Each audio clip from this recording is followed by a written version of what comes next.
Alabado el nombre del Señor. Dios le bendiga, iglesia.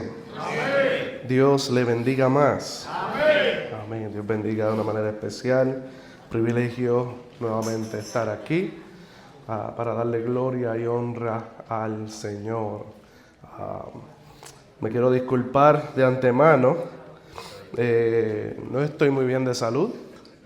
Por eso mi voz se escucha tan masculina. Pero verdaderamente ha sido una semana un poco fuerte para mí.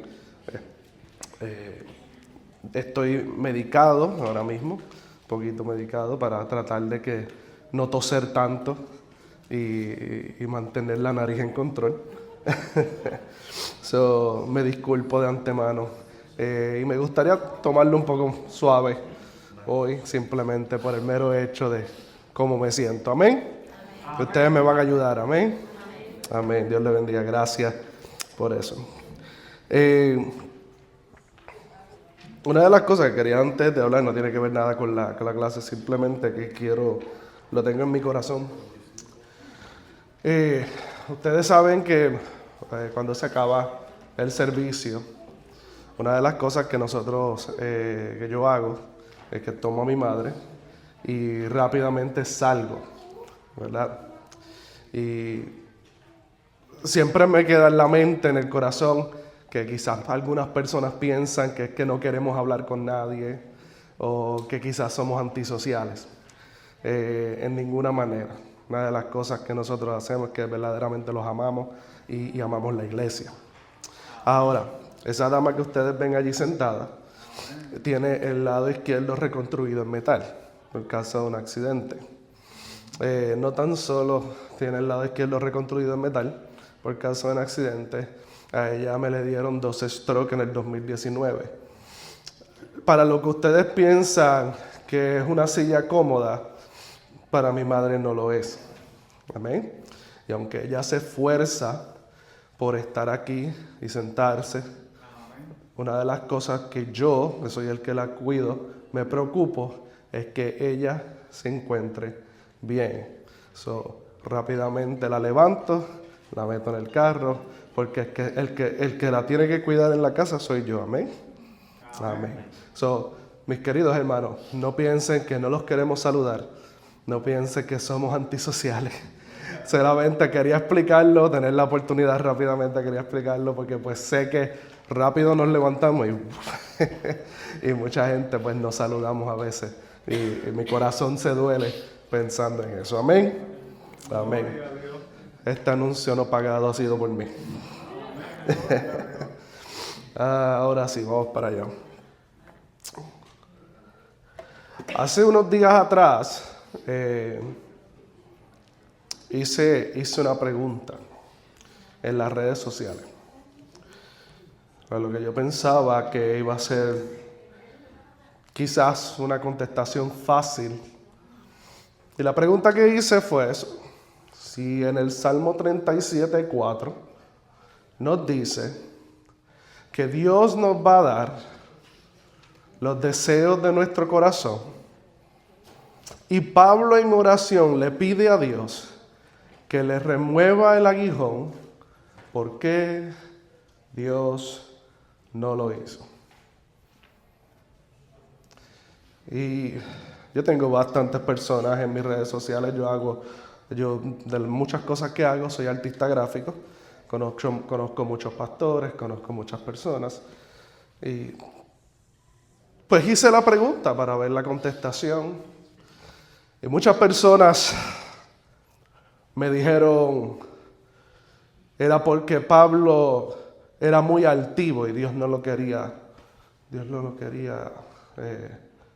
corriendo por ahí sin tener algún tipo de aguante. Pablo, altivo. Pablo. Ok. Y estas son personas cristianas. No, era porque si no Pablo se iba a perder. Tampoco lo creo. Dado el caso, lo que me interesó de esto es que no hubo de varios cientos de comentarios que recibí, nadie fue al capítulo 37 del libro de Salmos y nadie leyó el versículo completo. Nadie entendió que Dios da los deseos del corazón al que se deleita en Él. Amén. Y lo que me sorprende es que muchas personas rápidamente, y por favor, como siempre le digo, síganme, vamos para la clase. Lo que me sorprende es que muchas personas tienden a reaccionar y a contestar preguntas sin ni siquiera ir a la Biblia. Tuve muchos comentarios.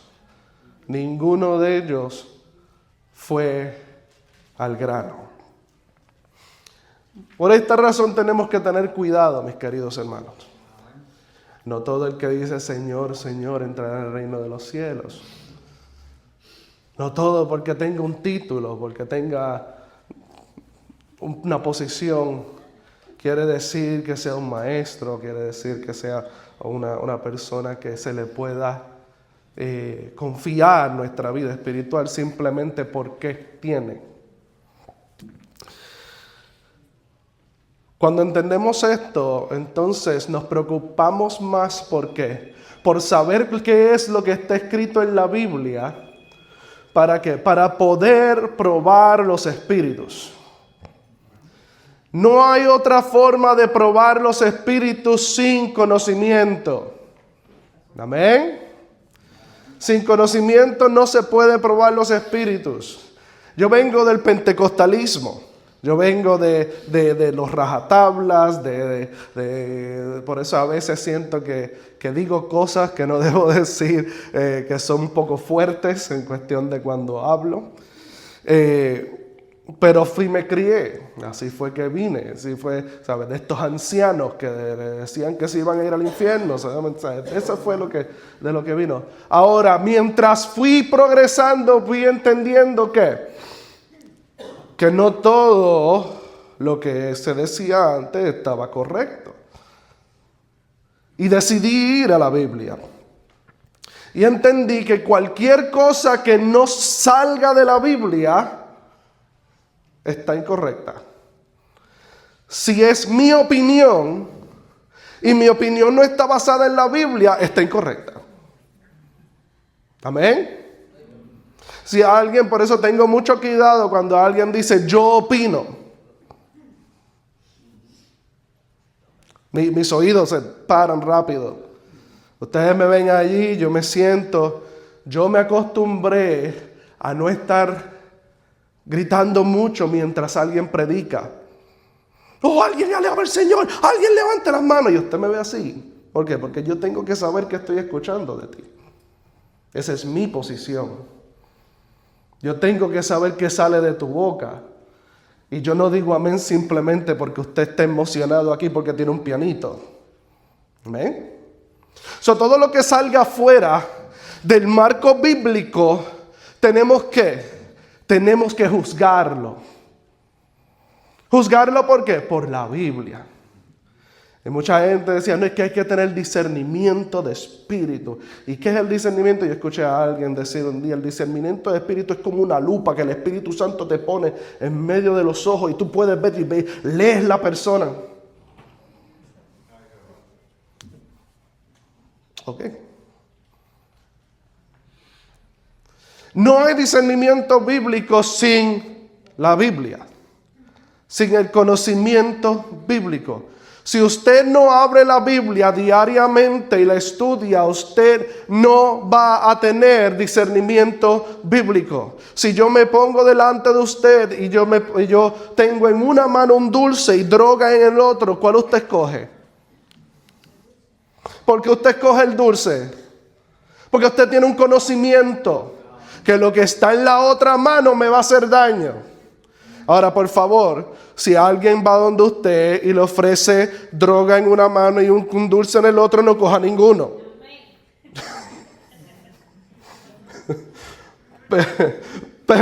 Pero me dejo entender. La razón por la cual usted escogería uno antes que el otro es porque usted tiene un conocimiento previo y usted sabe que algo le va a hacer daño. Y si tiene diabetes, lo otro también. Pero no es el punto. Por eso, mis queridos hermanos, les insto a que estudien la Biblia. Y no simplemente se dejen llevar porque alguien les dijo, sino porque ustedes saben que está aquí. Amén. Amén. Mis queridos, llegamos a Marcos capítulo 6. Marcos es un libro que me gusta. Yo soy una persona que yo voy al grano de las cosas. No me gusta darle vuelta a los asuntos. Me gusta resolver las cosas en el momento. Porque siento que si no se me va el tiempo. Y Marcos es una persona que cuando está escribiendo de una manera al punto. Marcos es un libro rápido. Jesús va aquí, Jesús hace esto, Jesús hace aquello, y de momento está acá. ¿Por qué? Porque Marcos le está hablando a un grupo de gente que posiblemente no saben leer ni escribir. Y de la única manera que puede captar su atención es llevándolos en esta historia que los intrigue, para que conozcan de alguna manera a Jesús. Amén.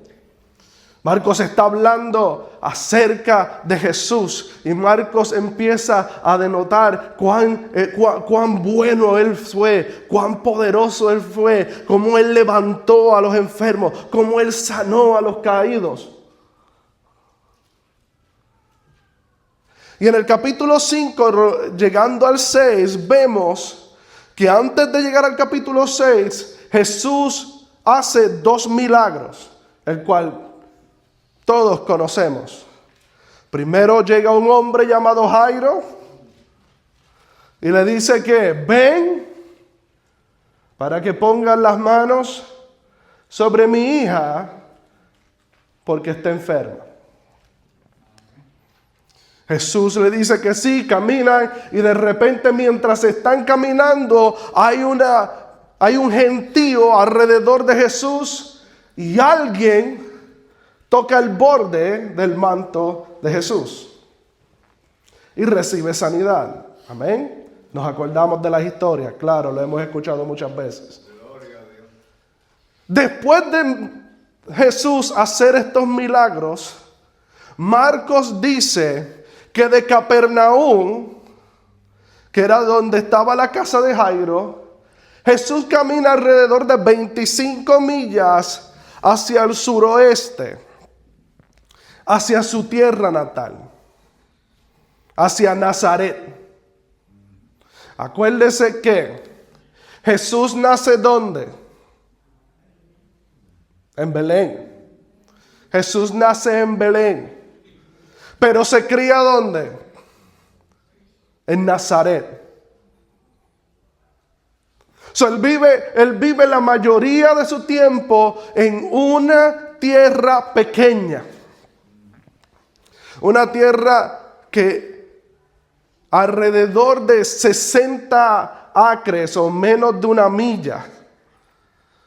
Y para ese tiempo cuentan los sabios y los eruditos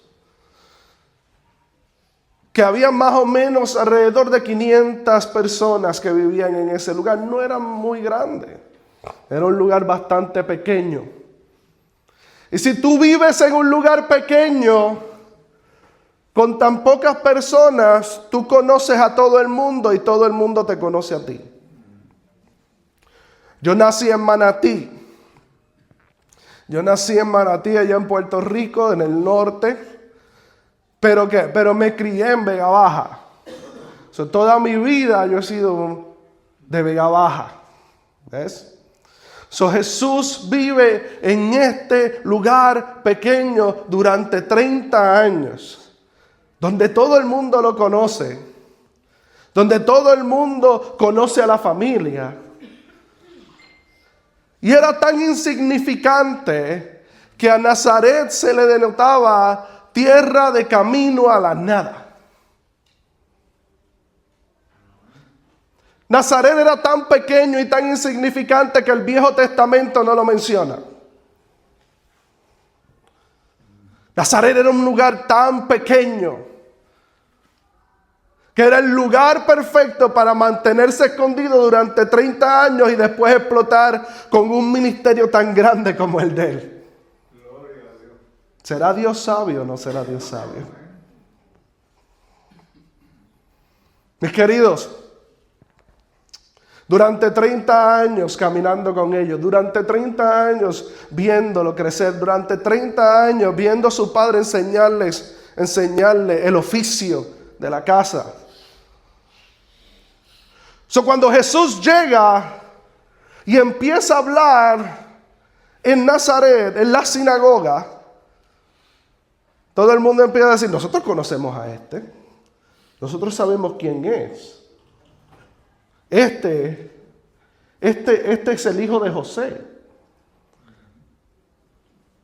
Nosotros sabemos cuál es su oficio. Nosotros sabemos que su papá le enseñó y posiblemente para este tiempo su papá ya había muerto.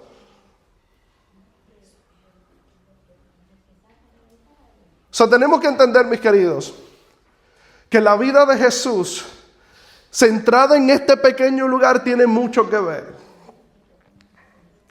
Ahora, si el pastor un día, el domingo que viene, se para aquí al frente y le dice a ustedes no sabían esto, pero yo soy el Mesías, usted va a decir, el pastor se volvió loco, ¿cierto? Ahora, si de momento, por alguna razón, empiezan milagros y prodigios a ocurrir, quizás se pone en duda. La situación de Jesús no era simplemente que él se proclamaba Mesías. La situación de Jesús era que cuando él se proclamaba Mesías, milagros y prodigios lo acompañaban. Y los milagros y los prodigios eran los testimonios de que verdaderamente este era el Hijo de Dios.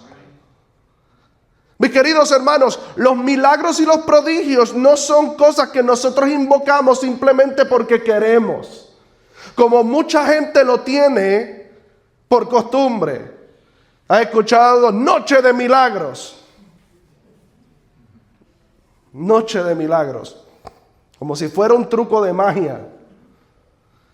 Y si vinimos a leer, eso era lo que estaban esperando los de Nazaret. Estaban esperando que él hiciera trucos de magia. Lo que hiciste allá, hazlo aquí. Lo que hiciste allá, mira, haz esas manifestaciones, nosotros sabemos quién tú eres, hazlo aquí. Pero ¿qué sucede? Los milagros son testimonios de la verdad. Los milagros no son simplemente algo que ocurre sin ningún propósito. El propósito de un milagro es que revelar que el mensaje que se está llevando viene de Dios. ¿Ves? Cuando los discípulos, los apóstoles llevaban el mensaje, milagros y prodigios ocurrían. Los milagros y prodigios que ocurrían no para demostrar cuán poderosos eran los apóstoles. Era para demostrar que el mensaje que ellos estaban hablando verdaderamente venía de Dios. Aleluya. Les voy a contar algo y les voy a ser bien honesto. Yo opino,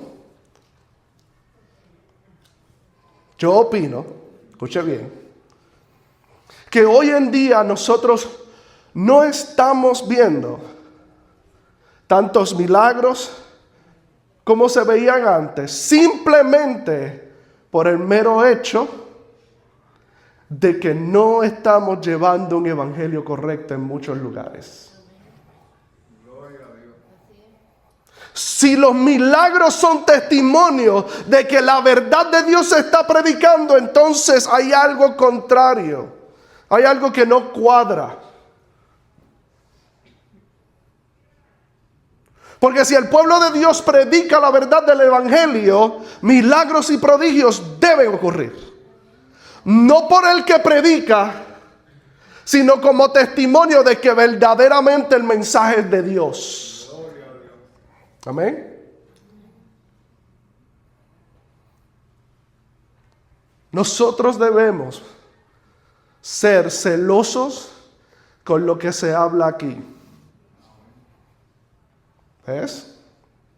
Ahora vamos a seguir con la clase, mis queridos hermanos. Yo siempre me gusta correr por el capítulo. A mí no me gusta coger un chispito del capítulo y hablar de eso. Mis queridos, llega a Nazaret, Jesús llega a Nazaret, empieza a hablar, la gente le dice, ¿quién es este? Nosotros lo conocemos, y Jesús se va de allí. Si me puede entrar un poquito de agua, les agradezco, por favor, a alguien. Sería una bendición. Mis queridos, después de esto Jesús toma 12 de sus seguidores.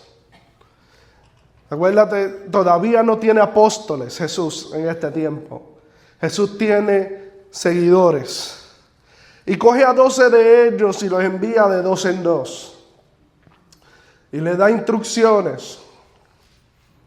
Le da instrucciones de que cuando vayan no se lleven bolsa, no se lleven cosas extra, dinero extra. Sino vayan y prediquen el evangelio.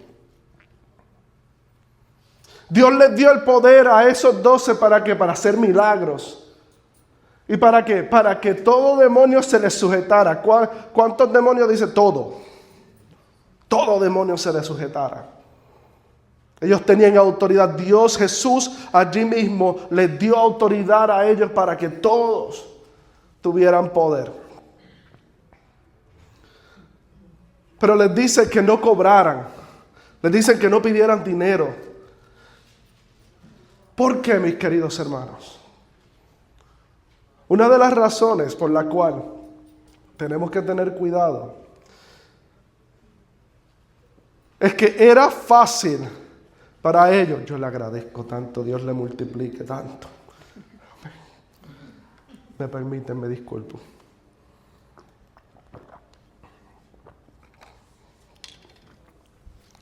Mis queridos, si usted tiene hoy la capacidad de sanar enfermos, ¿no sería tentación para usted cobrar por ello? Estamos hablando de un tiempo donde la medicina no estaba avanzada,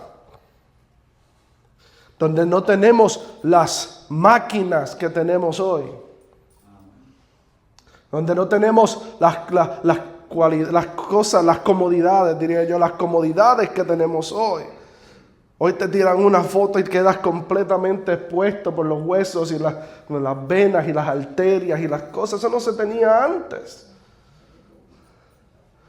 Que viniera alguien y pusiera las manos sobre ti y tú quedaras sana, era algo impactante.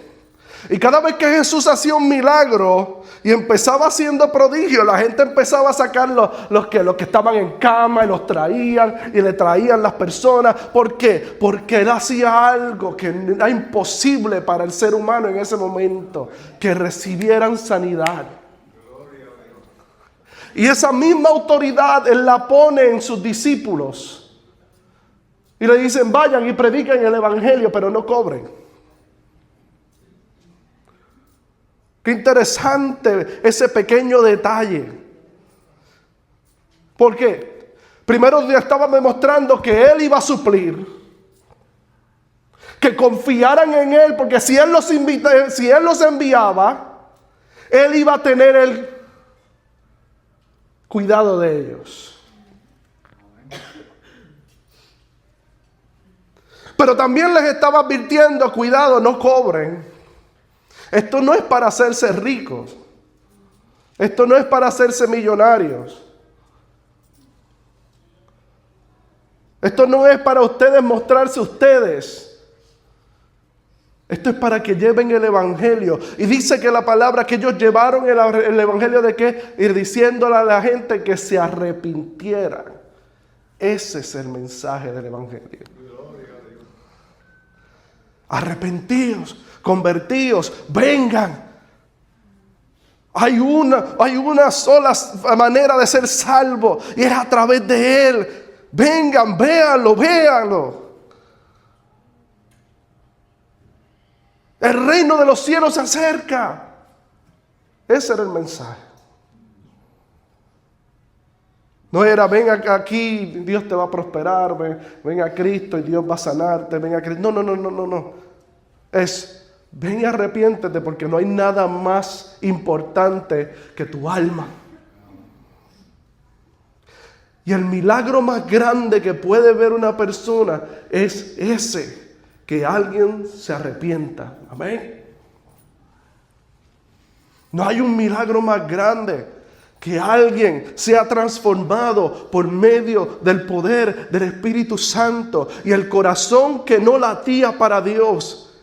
El corazón de piedra que no tenía ningún tipo de sentimiento, que no era receptivo a la palabra de Dios, de momento empieza a palpitar y a palpitar y a palpitar y a palpitar y empieza a reconocer, espérate, yo necesito Salvador, yo necesito a alguien que me cambie y el único que lo puede hacer es Él.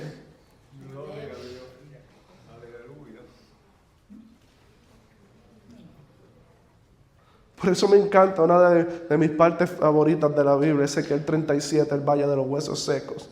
Aunque me lo tiran por el piso todo el tiempo. Profetízale a los huesos. Profetízale a tu casa. Profetízale a tu familia. No tiene nada que ver. No tiene nada que ver con lo que está escrito en Ezequiel 37. Usualmente nos gusta a nosotros ponernos en el lugar del héroe. Tírale la piedra. Tú eres David, tírale la piedra, tumba ese gigante. Tú no eres David. Lo siento. Bíblicamente tú no eres David. David es Cristo. Tú eres el pueblo que está escondido detrás porque tú no puedes hacer nada en contra de ese gigante. Tenía que venir alguien de afuera. Tenía que venir alguien de afuera a tumbar a ese gigante por ti. Tú no eres David. Y de la misma manera tú no eres Ezequiel. Tú no eres el que le dice a los vientos y al espíritu sopla. No. Ese es Cristo. Tú eres los huesos secos. Si vamos a ser claros en la Biblia, tenemos que entender esto. Tú eres los huesos secos. Tú necesitabas que alguien te dijera, levántate y anda. Porque por ti solo tú no lo podías lograr. Porque necesitabas a alguien que verdaderamente tuviera poder para decirle al Espíritu Santo, transfórmalo, libértalo. Rómpelo y vuelve a hacerlo y tráelo donde mí. Ese es el milagro más grande. Ese es el milagro de la salvación. No hay otro milagro más grande que este. No hay trabajo tan grande como este.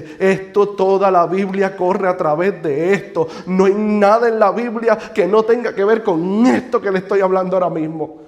Desde principio a fin, es como Dios va a salvar al mundo.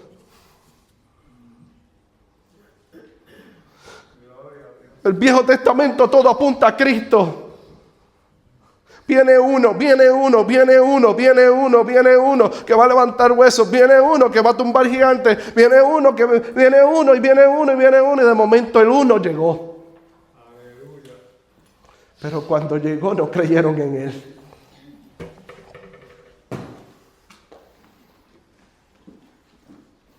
El único que puede dar vida.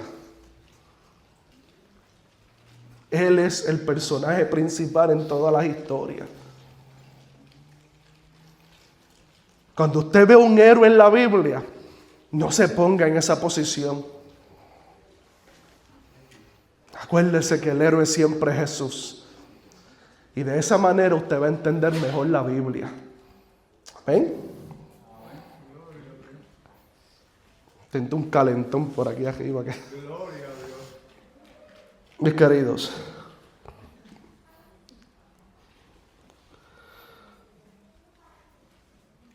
cuando venimos a ver, la palabra nos encuentra, dice, enseguida Jesús hizo que sus discípulos subieran a la barca y se adelantaran al otro lado, a Betsaida, mientras él despedía a la multitud.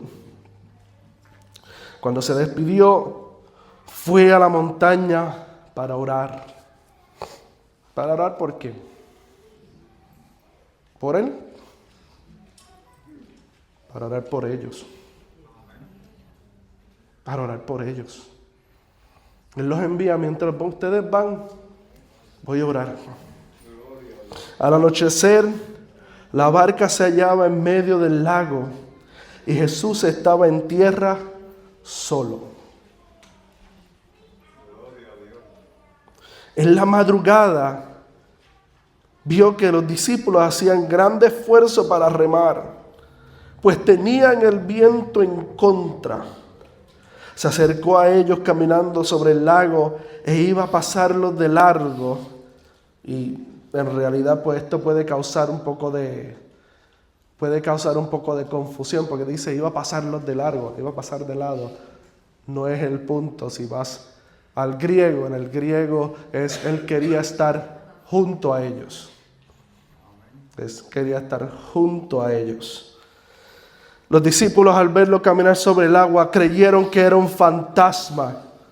Y le voy a decir la palabra en griego en fantasma, y yo creo que la apunten, un poco difícil. La palabra en griego de fantasma es fantasma. Literalmente, un poco diferente en escrito, pero se llama fantasma. Y se pusieron a gritar, llenos de miedo por lo que veían. Ahora, porque ellos piensan que vieron un fantasma.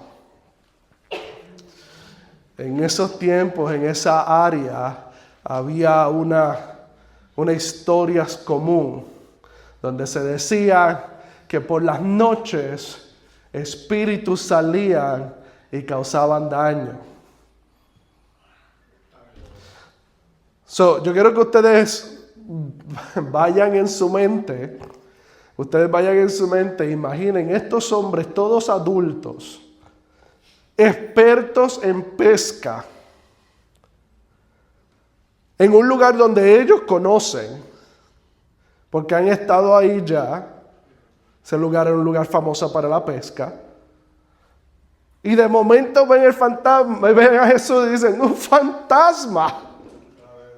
Lo que hemos escuchado era cierto. Y Jesús les dice que no teman. No teman. No teman. Entienda esto, por favor. No teman. No es... ¿Cómo lo explico? No teman, no es una opción. No es simplemente palabras de afecto. No teman.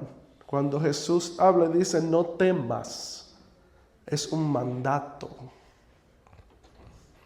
Y es uno de los mandatos que más nosotros rompemos.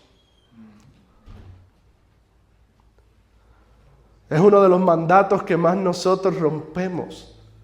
Jesús no dice no temas simplemente para darte aliento. Es ponte en la posición porque yo estoy aquí.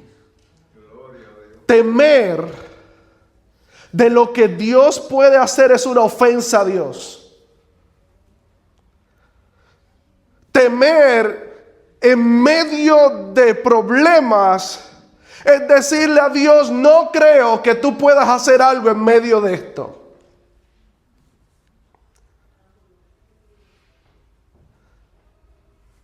Se nos hace difícil, ¿verdad? Se nos hace difícil mantenernos de pie en medio de situaciones problemáticas. Se nos hace difícil. En el 2019, cuando a mi madre me le dio el primer stroke, yo estoy solo con ella.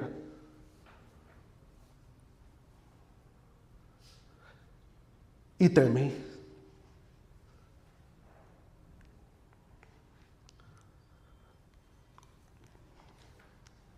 Yo temí. Porque ¿qué hago yo ahora? ¿Qué hago yo ahora? Esa es mi pregunta.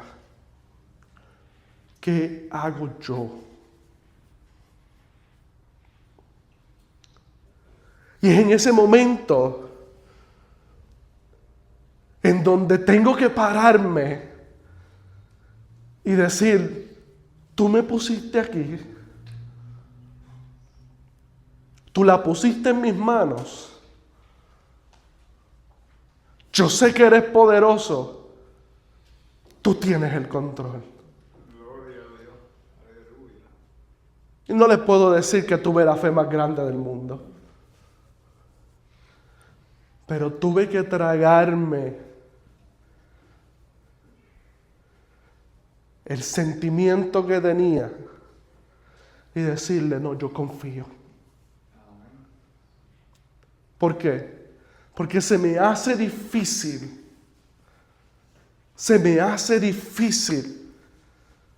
contradecir mi conocimiento de Dios. Simplemente porque me siento de una manera. Simplemente porque me duele algo, no cambia de que Dios es poderoso. Gloria a Dios, aleluya. ¿Alguien me entiende? Mis sentimientos en ese momento me decían, sal corriendo. Pero el conocimiento que tengo de Dios me decía, confía, porque si Dios es lo que dice en la Biblia que Dios es, Dios va a hacer. Gloria a Dios, aleluya. So, cada vez que Dios dice no temas, no es simplemente para pasar bálsamo en tu corazón, es posiciónate, porque si tú temes, estás diciendo yo no confío. Tú no eres quien tú eres. Gloria a Dios, vive Dios. Pero ¿cómo puedo mantenerme firme en medio del temor? La Biblia nos enseña que el perfecto amor echa fuera el temor. La razón por la cual nos podemos mantener firmes en medio de situaciones difíciles es entendiendo que el amor de Dios va por encima de todas las cosas que mis ojos pueden ver, y entendiendo que todo obra para bien para aquellos que aman a Dios. Amén, gloria a Dios. Aleluya. ¿Alguien me puede entender, por favor?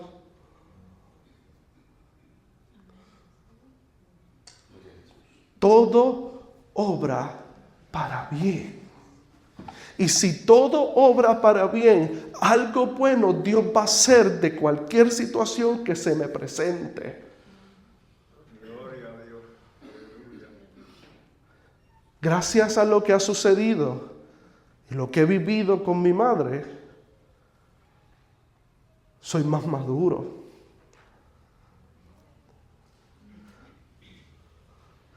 Soy más sabio.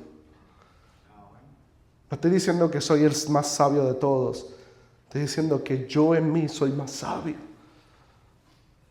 Y si viene una situación, sé manejarla mejor. ¿Por qué? Porque he visto a Dios obrar. Amén. Gloria a Dios. Y ahora lo que era un problema se volvió ¿qué? Un testimonio. Amén. ¿Me vas entendiendo? Lo que era un problema se vuelve un testimonio. Y ahora ese testimonio no tan solo me ayuda a mí en medio de mis problemas, sino que yo lo cuento y ayuda a ¿quién? Al pueblo. ¿Ves? Todo obra para bien. Ahora los discípulos al verlo caminar sobre el agua creyeron que era un fantasma y se pusieron a gritar llenos de miedo por lo que veían. Llenos de miedo por lo que veían. Llenos de miedo por lo que veían. Gloria a Dios. Vive Dios. Es ese monstruo que se nos para al frente, que muchas veces nos detiene. Amén. Llenos de miedo por lo que veían, pero Él habló. Interesante que cuando Dios habla todo cambia. Es interesante que cuando Dios habla todo cambia. Ellos gritaban llenos de miedo por lo que veían. De momento dice, pero Él habló. Y se calmó todo. Ahí cambió todo. Y enseguida con ellos les dijo, cálmense, yo soy, no tengan miedo. Subió entonces a la barca con ellos y el viento se calmó. Estaban sumamente asombrados porque tenían endurecido el corazón y no habían comprendido lo de los panes. ¿Qué quiere decir eso? No, estamos hablando de Jesús en el agua. Jesús está caminando sobre el agua, se les aparece, ellos gritan, hacen esto, Jesús les dice no teman y de momento Jesús se mete a la barca y ellos de momento, dice la palabra, estaban sumamente asombrados porque tenían endurecido el corazón. Porque tenían endurecido el corazón. Y no habían comprendido lo de los panes. Tú me quieres decir a mí, la Biblia me quiere decir a mí, que los discípulos estaban allí con Jesús, viendo la multiplicación de los panes y los peces, de una pequeña cantidad, empezar a alimentar alrededor de 25,000 personas.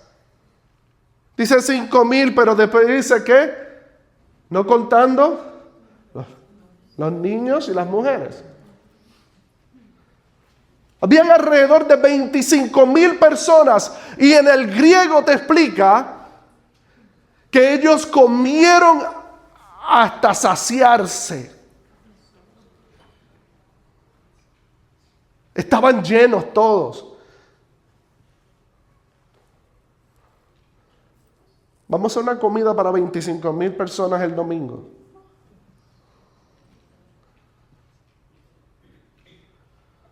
Jesús lo hizo con 5 panes y 2 peces. Toma, coge esto, pásalo. Toma, coge esto y pásalo. Toma, coge esto y pásalo.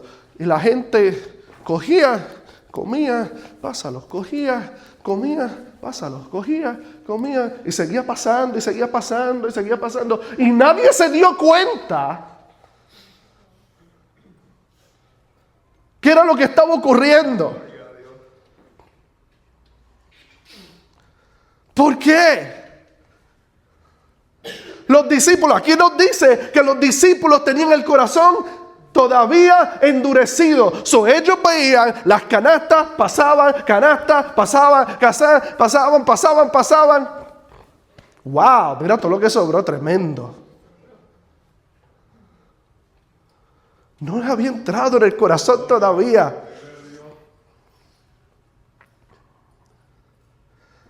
Todavía no les había entrado en el corazón. Todavía ellos no habían comprendido qué era lo que había pasado allí. Hay 2 milagros tan grandes que se representan en los 4 evangelios. El primero, la resurrección de Cristo. Los 4 evangelios tienen la resurrección de Cristo. Y el segundo, la multiplicación de los panes y los peces. Gloria a Dios.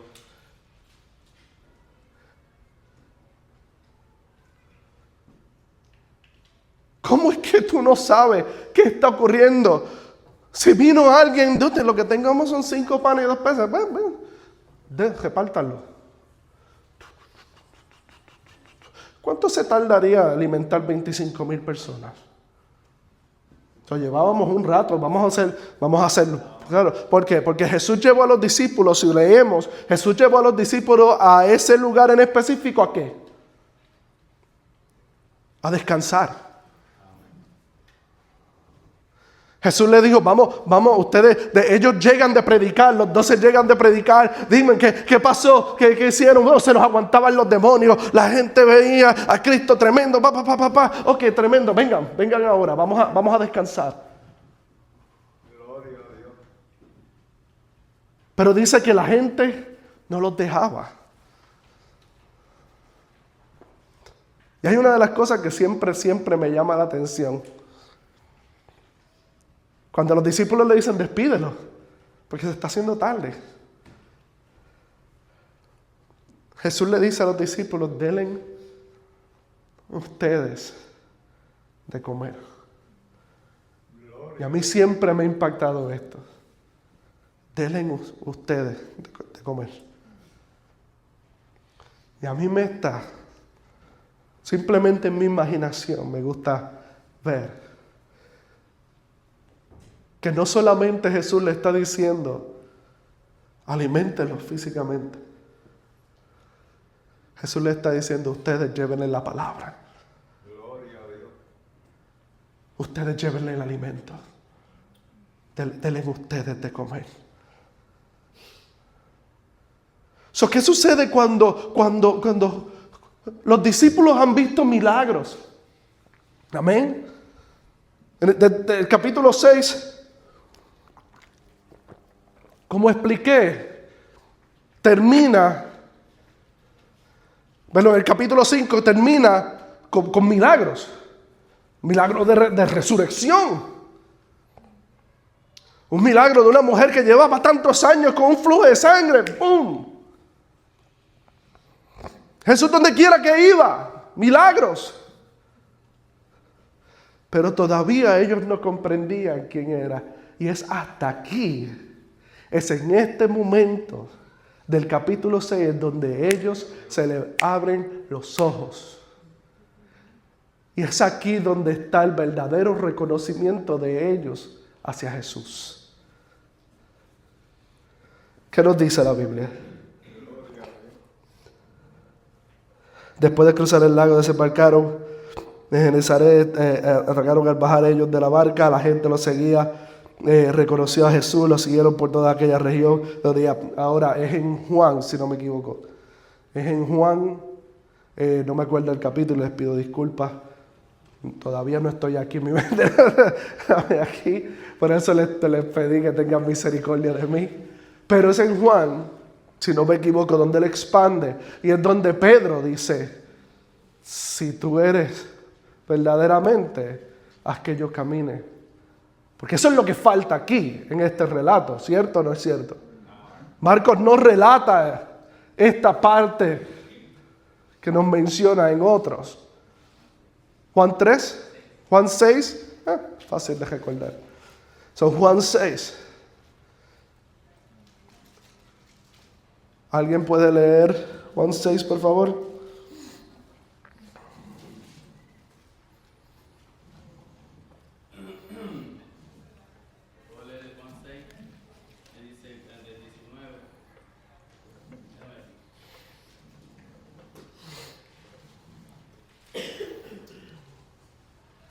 Alabado sea Jesús.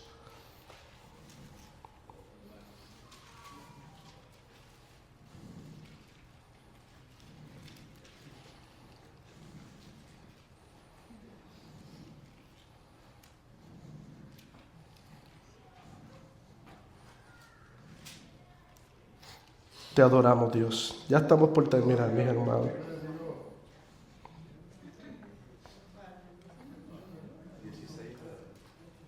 Del 16 en adelante. Amén.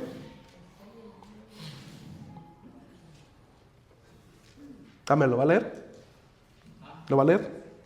Te voy a leer, sí, pero no estoy encontrando que Pedro dice, yo sé que es en Juan, pero en el versículo específico que Pedro le dice que si puede caminar, Ok. no lo consigo aquí. Ok. Mateo. Mateo 14, perdone mi hermano. Mateo 14.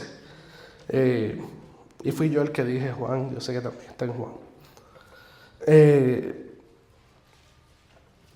Mateo 14, 22 en adelante. Enseguida Jesús que los discípulos subieran a la barca y se adelantaran al otro lado, mientras él despedía a la multitud. Después de despedir a la gente, subió a la montaña para orar a solas. Al anochecer estaba allí él solo y la barca ya estaba bastante lejos de la tierra. Ahora, déjeme explicar algo rapidito. Los discípulos, cuando Jesús llega, los discípulos llevan alrededor de 9 horas remando. 9 horas remando. En la madrugada Jesús se acercó a ellos caminando sobre el lago. Cuando los discípulos lo vieron caminando sobre el agua, quedaron aterrados. ¡Es un fantasma! En griego, fantasma, dijeron. Y ellos y llenos de miedo comenzaron a gritar. Pero Jesús les dijo, cálmense, yo soy, no tengan miedo. Señor, si eres tú, respondió Pedro, manda que vaya a ti sobre el agua. Ven, dijo Jesús. Pedro bajó de la barca y caminó sobre el agua en dirección a Jesús. Pero al sentir el viento fuerte tuvo miedo y comenzó a hundirse. Entonces gritó, Señor, sálvame. Qué palabras tan poderosas. 2 palabras tan necesarias en nuestra vida. Señor, sálvame. Enseguida Jesús le tendió la mano y sujetándolo, lo reprendió. Hombre de poca fe, ¿por qué dudaste? Cuando subieron a la barca, el viento se calmó. Los que estaban en la barca lo adoraron diciendo, verdaderamente tú eres el Hijo de Dios. Es en este momento en donde ellos reconocen completamente, este es el Hijo de Dios. Desde este momento, estos hombres son completamente cambiados para hacer el trabajo que Cristo quiere que ellos hagan. Es en este momento donde toda la duda que había se disipa. Es en este momento en donde todo lo que quizás estaban ellos peleando dentro de su corazón, diciendo quizás no lo es. ¿Por qué, mis queridos hermanos? Porque estos discípulos que están aquí también querían lo mismo que los otros que lo habían dejado. Señor, vas a traer en estos tiempos el reino de Dios. Es para ustedes saberlo cuándo. Ellos saben que el Mesías venía ¿a qué? A reinar. Finalmente lo encontramos. Este va a tomar a todos los Césares. Por si acaso, mis queridos, la palabra César no es un nombre, es un título. A todos los Césares. Y los va a coger y los va a destronar. Y se va a sentar en su trono. Señor, ¿me puedo sentar a tu mano derecha? Señor, ¿me puedo sentar a tu mano izquierda? La gente sabía que venía un rey. La gente pensaba que ellos eran suficientemente dignos. Ya nosotros llevamos 400 años. La ley está cumplida. Viene el Mesías. Lo único que falta es ese cumplimiento. Ah, míralo aquí. Se va a sentar en el trono. Espérate, viene de Nazaret. ¿Por qué no de tierra de los... Sí, ahí, Dios lo bendiga. Amén. Hay algo que me trae la atención, es por qué cuando los panes y los peces, ellos no reconocieron a Jesús como lo reconocieron cuando estaban en el mar. Bueno, por lo que dice la Biblia, porque su corazón estaba endurecido. O sea, hay algo aquí, y es que muchas veces nosotros miramos milagros acontecer en otros que no nos afectan a nosotros. ¿Ves? Entonces, por la cual pues lo tenemos como cosa natural de que sucedan si creemos en el Señor. Pero cuando sucede algo que viene y nos afecta a nosotros, física, emocional, mentalmente, somos a nosotros. Entonces, ahí entonces que las cosas se ponen buenas. ¿Ves? Porque ya no es al otro, es a uno. Cuando el enemigo viene y se enfrenta, cuando el enemigo viene y ataca nuestras vidas. Cuando es personal. Cuando es personal. ¿Ves? Entonces ellos lo que estaban mirando era que estaban azotados por el viento, estaban en el mar, estaban en esa barca, todo eso tiene un significado. Entonces, ¿qué pasa? Que cuando están en el viento, están siendo azotados, ellos lo que están mirando es un fantasma. ¿Por qué? Porque no reconocieron al Señor primeramente. ¿Por qué no lo reconocieron? Y ahora también vienen y dicen un fantasma, porque en realidad lo que ellos estaban mirando eran los vientos, la tormenta y la situación que le había pasado, y su vida estaba en peligro. ¿Ven? O sea, que cuando las cosas vienen fuertes a nuestras vidas y nos encontramos en peligro, ahí entonces que nosotros podemos ver la mano de Dios obrando, aunque muchas veces creemos que eso nos va a acabar, porque fíjate cómo son las cosas, que vieron un fantasma en medio de la tormenta. ¿Ven? O sea, que también lo que tenían eran los ojos tapados en esa tribulación, en esos fuertes. Y muchas veces Dios está obrando en nuestra vida y no lo reconocemos porque creemos que Dios no puede hacerlo. ¿Ven? Entonces, cuando nosotros no reconocemos al Señor, el Señor se tiene que dar a qué? A reconocer. Soy yo el que estoy haciendo el milagro. Soy yo el que vengo en el camino. Soy yo el que obra en medio de la tormenta. Soy yo el que obra en medio de la escasez. Soy yo el que obra en medio de la enfermedad. Soy yo el que obra en medio de la muerte, aún de la muerte, porque yo soy el que da vida. Amén, amén, tremendo. Amén. Cuando dice la Biblia,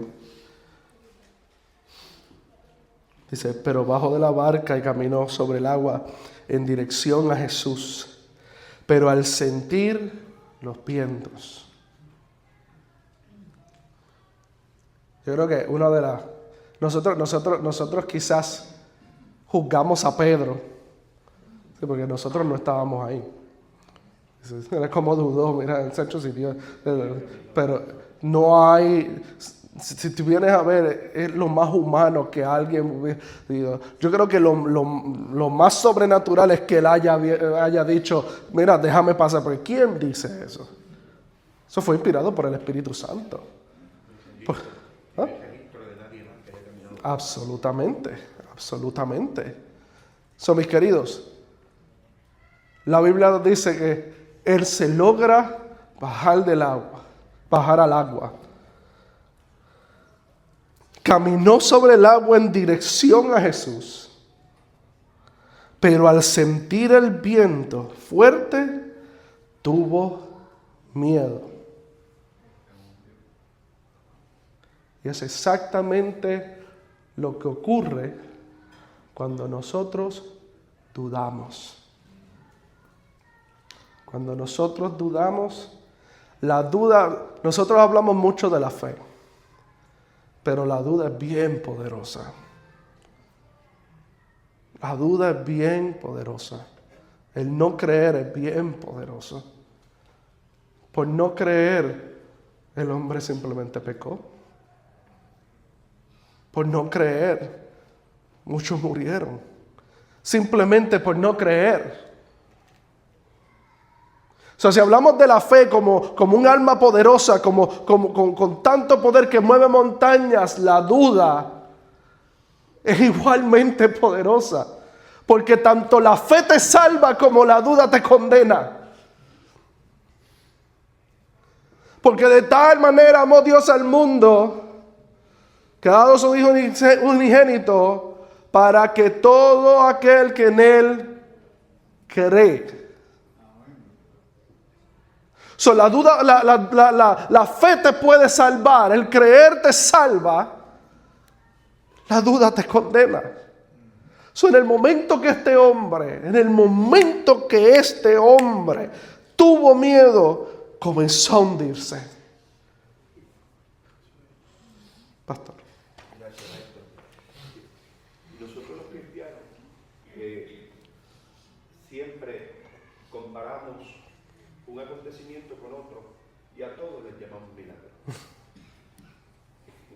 Y la verdad es que hay milagros y hay señales. Las señales anuncian el milagro. Y los milagros engrandecen a Dios, pero las señales confirman al Dios que engrandece los milagros. Jesús, hubieron muchas señales que decían que Jesús iba a nacer, y cómo iba a nacer, y dónde iba a nacer, y todas esas cosas. E inclusive, los que venían caminando vieron una estrella, y llegaron hasta donde estaba el milagro, que era Jesús. Los ángeles se le apareció una escena sobrenatural. Eso es un milagro. Lo de los pastores, cuando ven los ángeles que se le aparecen.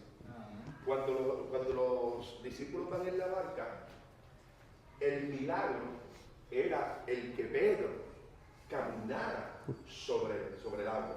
Pero la señal de ese milagro era la tormenta y el fantasma que ellos iban a ver.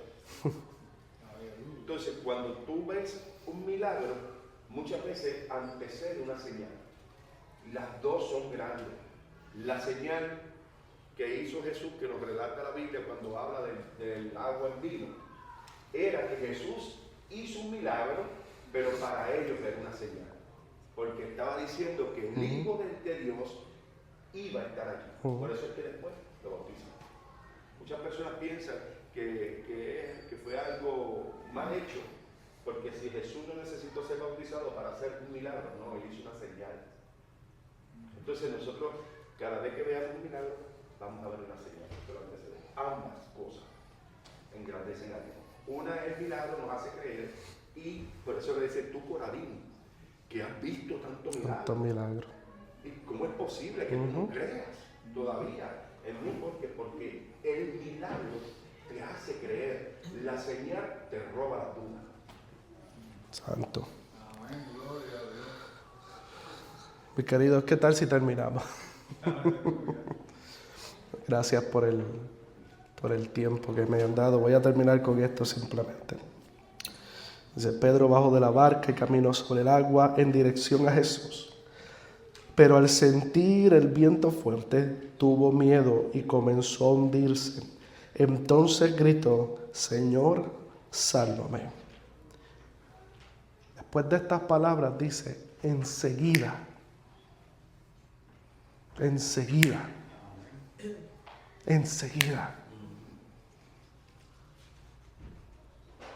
Cuando alguien le dice, Señor, sálvame, enseguida. Esas simples palabras No hay palabras que muevan el cielo más que esta simple palabra: Señor, sálvame. Enseguida Jesús le tendió la mano.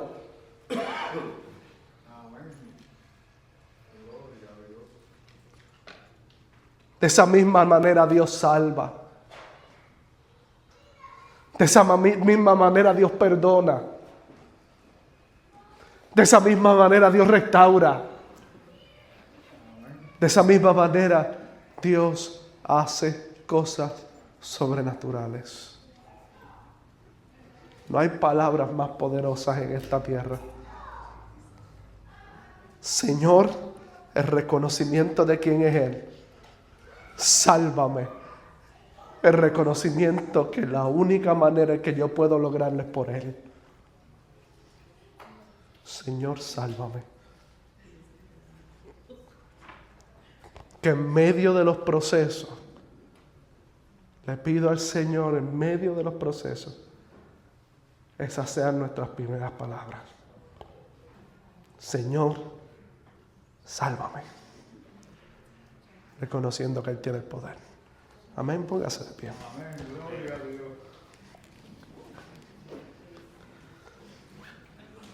Señor, Tú eres fiel, Tú eres santo, Tú eres digno.